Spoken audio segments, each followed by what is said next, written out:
Oh, I'm sorry. Can you hear me now? Yes, I do. Yeah. Oh, perfect. Great. So I was just saying I'm gonna give a few more minutes for people to join. Um, but I was actually introducing myself. My name is Chelsea, and I am from Panama actually. And I was asking you where you joining from. Hi. You said Raza? Your name is Raza, yeah? You're joining from where, sorry? Gaza? Sorry.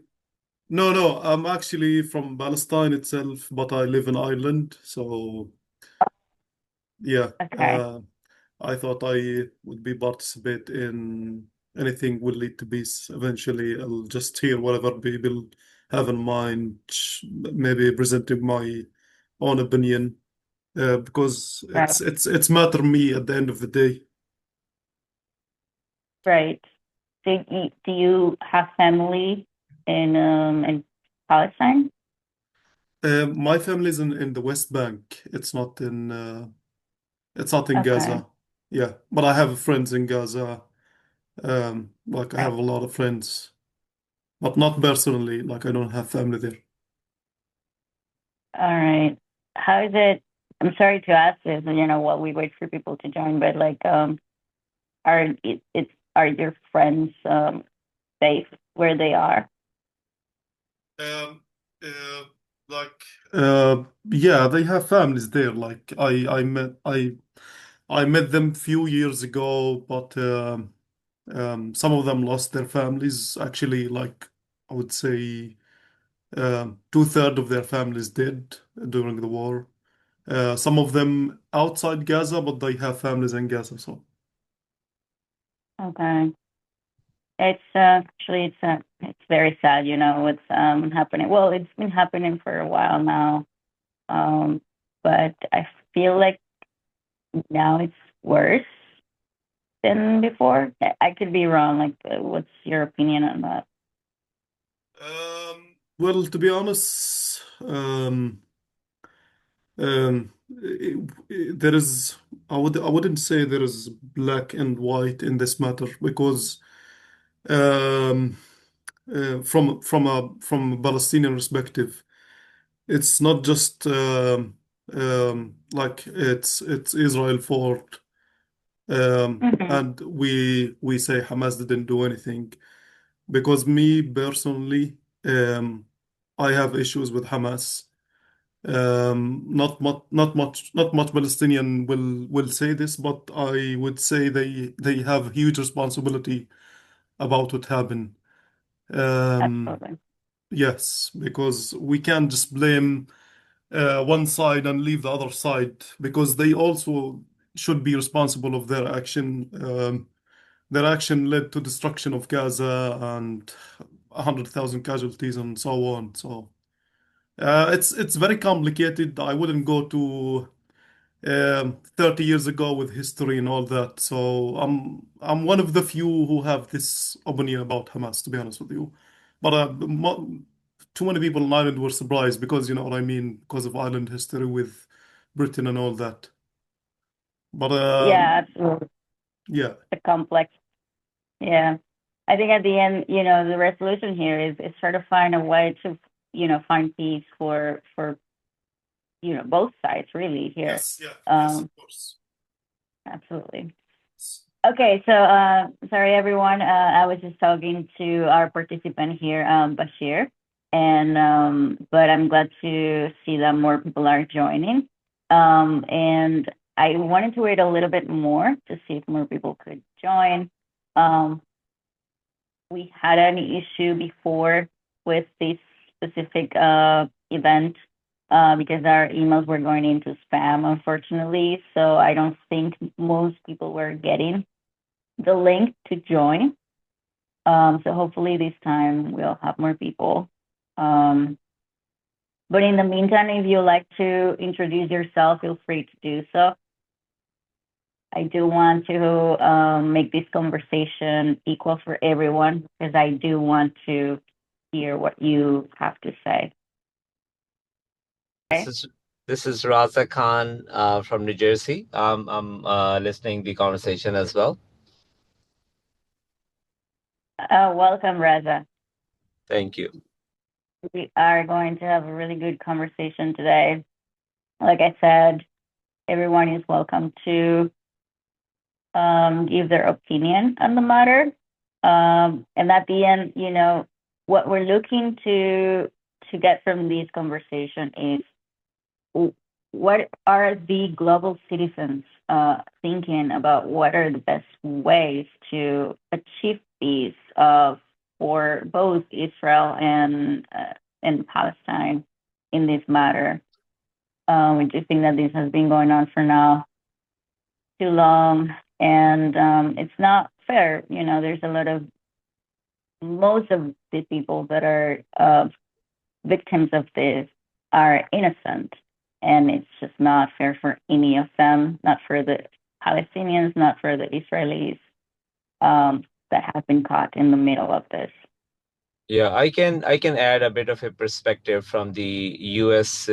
Standpoint that I think that if we think that this conflict is confined only to Israel and Palestine, I think it is not correct because the impact of any of these major wars, especially in a cosmopolitan country like USA, where all the religions and backgrounds are here, somehow or the other, the impact of doesn't matter what is happening over there, it does create that impact here in the US. Recently, a lot of both Islamophobia and the antisemitism is happening in USA. And what I'm noticing being here that people are now trying to send their children into only Jewish schools or Muslim schools or Christian schools. More charter schools are opening up because people don't feel like sending their children more into a more diverse school.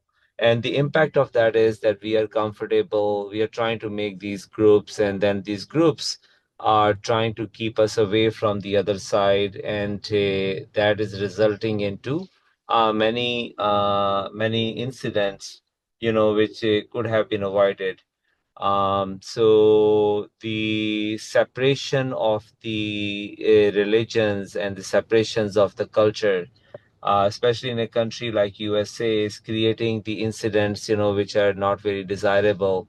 A lot of recent Islamophobia kind of incidents and anti-Semitism incidents have been happening in the USA. And I know that Pledge for Peace goal is to bring people closer so that they can go ahead and they can learn about each other, and we can create that love and harmony between cultures and religions. That is extremely important objective right now, and it is a very, I think, a need kind of a platform which is needed because people are just like getting away from each other because they are so not only on the Israel and Palestine, but Ukrainian and Russia, and all the other groups which and the impacts, the wars which are happening outside of the USA, the impact of that is coming back home, and that is creating the divisions and divides here in the USA, which is not very healthy. And we really admire the work of Pledge for Peace, where Pledge for Peace is trying to bring people from both sides together and trying to give them a platform where they can go ahead and they can openly can give these solutions, and be able to give a professional, civilized way for both sides and everyone to be able to comment on those solutions, if you agree or you don't agree, so that a final roadmap towards peace can be created through a civilized discussion. the effort which you guys are doing now with Afghanistan and Pakistan, even though both are Muslim countries and they are going through some potential, conflicts at the moment. If those kind of issues can be, resolved through a civilized way, where the nobilities from both the sides and peace-loving people from both the sides, they can demand their sides that no, this is what how we want to resolve the solution. It would not only have a positive impact on that country or those countries, but also worldwide. So in USA and other countries where people, love, they live happily and in a peaceful way, they don't have to be separated out from each other, and they can our future generations can live in harmony. So I think that's what I wanted to just like add a couple of my sentences. You can take on from here, Shalsis. Sure. Yeah. Thank you so much for bringing that to our attention. And I hadn't really introduced Pledge for Peace just yet, but still, thank you for mentioning that. So for Bashir and Jeremiah that are here, we're running a organization. It's a nonprofit. It's called Pledge for Peace, and our mission is to go through, like, for example, we have many global conflicts right now displayed on our website. And I'm just going to take just 1 minute to show you, and then we can continue the conversation. But on our website, it's called pledgeforpeace.org. You can see some of the campaigns that we are running at the moment, in which one of them, like Raza mentioned, it's to create peace between Pakistan and Afghanistan. We also have one for Sudan. As many of you know, there's a crisis that also have been going on for way too long now in Sudan, where a lot of people are being displaced, killed, just really, really bad situation. And one of the campaigns, which is the one that we're going to be talking about today, it's to end the Israel and Palestine war and create permanent peace between both parties here. So most of these campaigns, the solutions that we're giving out on these campaigns are based on you, on what you have to say, on what the people of the world and also people living in these places want. And we listen to what you have to say, and we come up with, you can actually add your solution here, and we review it, and we make sure that these solutions are actually pro-peace, because that's the ultimate goal here, to bring peace. So then more people come to this campaign, and they vote on these solutions. They can vote by just clicking on the like icon, or they can even comment. Like, if they don't think that this solution is that good, they can like leave a comment as well, and we get to review it as well. But yes, this is something that we've created because we want to listen to what you have to say about this. We want to listen to the people actually going through this and give peace and provide the solutions that they actually need, not what if we work with like governments and institutions, we want to make sure these are actually doing pro-peace actions. So whenever you have a chance after this discussion or during the discussion, you can check out pledgeforpeace.org, and you can also be part of this really great initiative. And feel free also to share your feedback as well if you think that there's anything that we can improve on our campaigns. So without further ado, let's begin. I did see that some people join, and I guess they got disconnected. So we can start now with our discussion with Bashir. Actually shared something really, really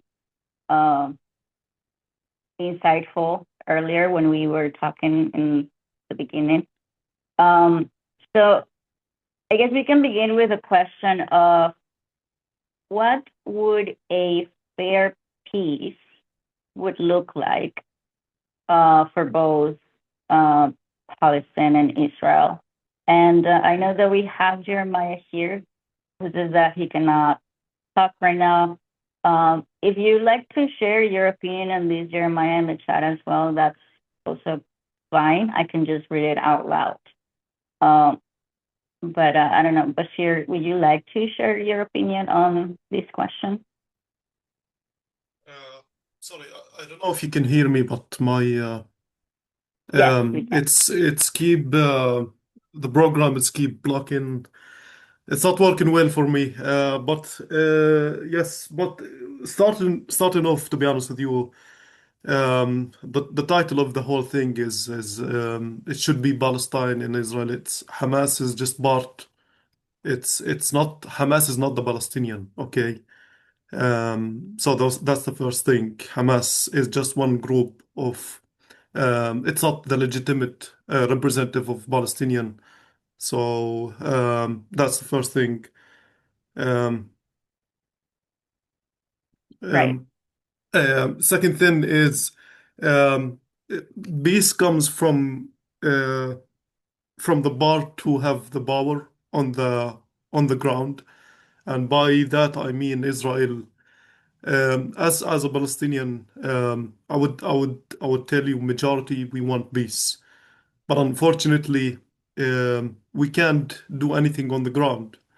Israel is the main player on the ground. They have the power, they have the military might.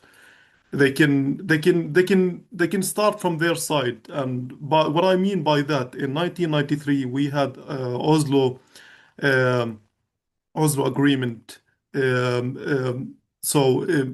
With that agreement, the Israeli had agreed to withdraw from Palestinian cities, from major Palestinian cities, and they start doing that for a few years. Then the whole peace process was blocked after Benjamin Netanyahu was elected. So there was a peace agreement, but unfortunately we it didn't finish till the end. If you know what I mean. So the peace agreement is there. We can start on that peace agreement that was signed 1993. But unfortunately, we have extremists from both sides, Israel and Palestine, the far right in Israel, and we have our militant group. They don't believe in two-state solution and so on. So there was a peace agreement, but it should be continue. You know what I mean? If that's answer your question. yes. No, yeah, absolutely. There's like if we are to establish an agreement for both sides, it should be finalized. And I think that's what's been going on for a while now. And like you mentioned, the extremist groups, they don't represent um, either party really. It's like these groups are, they're doing what they're doing because they're extremists, but it's not the voice of the people. Um, it's not really what they want. Um, so in that sense, then what, in your opinion, what do you think we as global citizens should do to actually value what the people of Palestine want and the people of Israel want, that it's not represented by these extremist um, groups? I think we lost Bashir. Yeah, we lost him. He did mention that he was having some issues. So, to be honest with you, like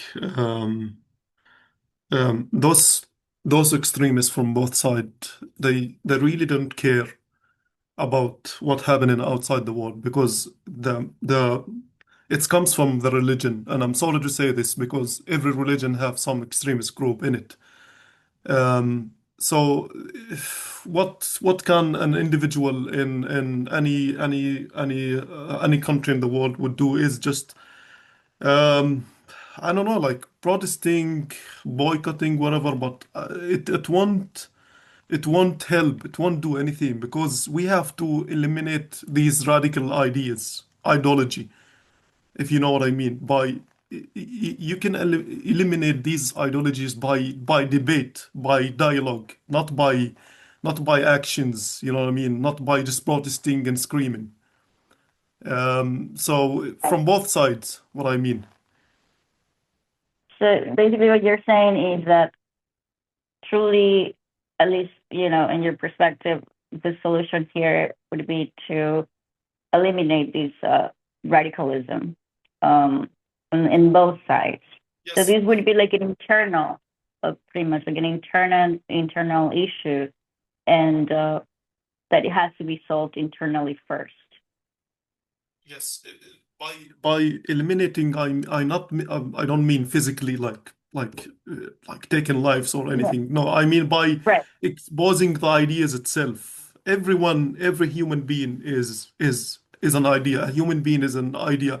He stands behind an idea, and for example, what anyone can do, like tragedies, killing, whatever, because he believes in some ideas in his mind. If we can expose these ideas, if we can show him that what you're doing is wrong, what you're doing is absolutely like wrong. And the same but from both sides. If we can manage to do that, eventually we will have peace. Other than this, no, because each part of them will have very bad ideas. So that's the main issues in the whole conflict. We have two groups, they believe in very bad ideas. You can't have peace unless you expose these ideas they believe in. That's all I'm saying. Okay. No, I can see what you mean here, and yes, so basically it would come back to like education in a way, like strengthen education to have more of a bipartisan perspective on the whole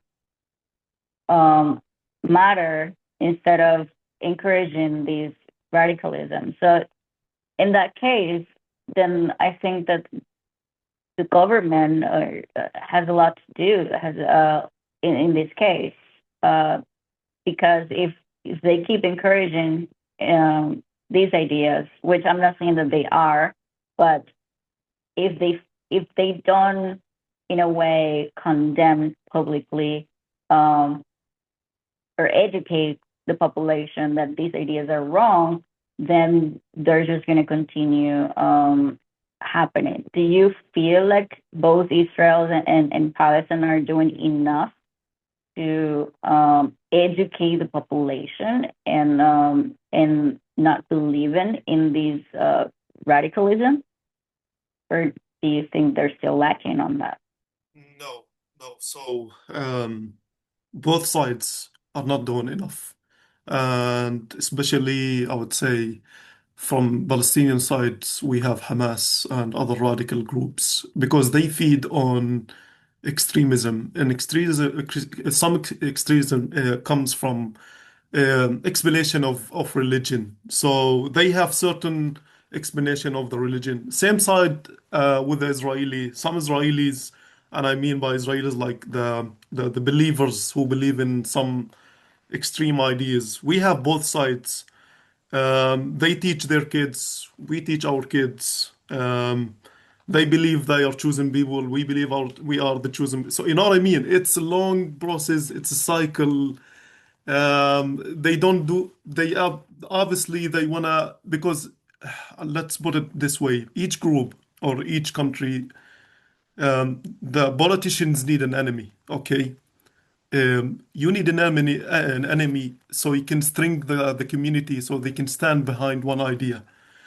Israel is using Hamas as a shield, as an enemy.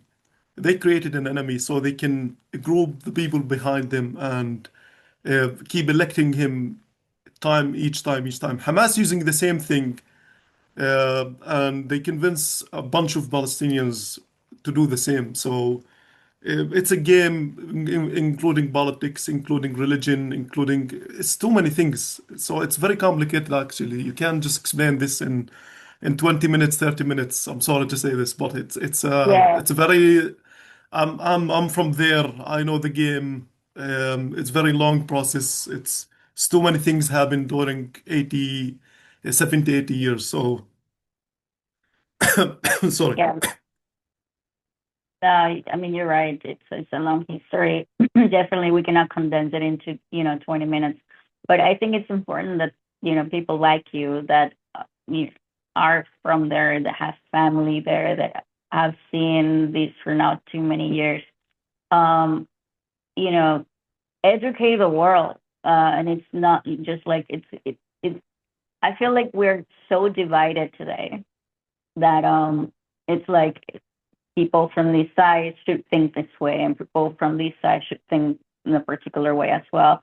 And really, it's not. I mean, if we actually sit down and listen to the other side, and the other side listens to the other side as well, we can find things in common. Like both sides want peace. I'm sure both populations want peace. Um, so maybe we need to find that common ground in where we can listen to each other's side and try to find peace. And you know, these, like you mentioned, these extremist groups, um, they wouldn't have, in a way, the power if we actually listen to the other side. And instead of like looking at it as like both sides, it should be, one side at the end of the day. And that one side would be to find peace. Um, Thank you so much for, sharing your opinion on this. And actually, it was very educating um, to listen to you, especially for the international audience. I do see that someone else joined us, Jinda Lee. I think that's how you pronounce your name. Not really sure if you like to participate as well. We just have, actually, we're almost at the end. But if you like to add your opinion briefly on the matter, you're welcome to do so. We're talking about how we can achieve peace for both Palestine and Israel. Do you feel comfortable talking? Do you want to leave your comment in the chat box? You're welcome to do so. I can read it out loud as well.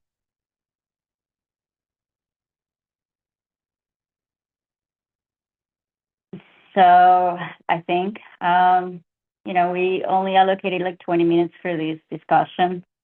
So we've come to the end of it. I'm sorry that you joined until now, Jinda, and you missed a lot of our discussion here, but I'll make sure to upload these to our website, and I'll email you guys with this discussion, and feel free to share with others.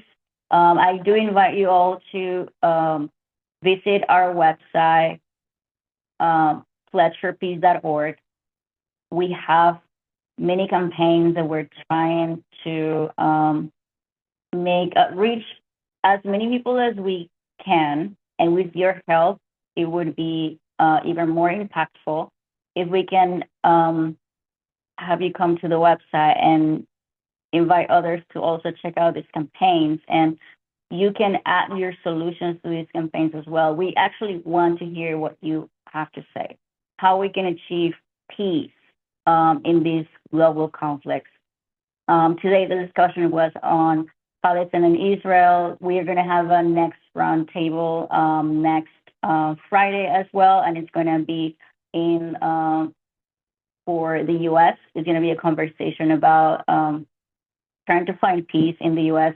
Because there's a lot of division going on currently, and we want to, our main goal is to find peace. So how can we achieve that in the U.S. as well? And as you can see, we're going to have more roundtables also that you can also join about all these global conflicts. We also have one for Sudan. As you all know, there is a really bad crisis that have been going on for couple of years now in Sudan.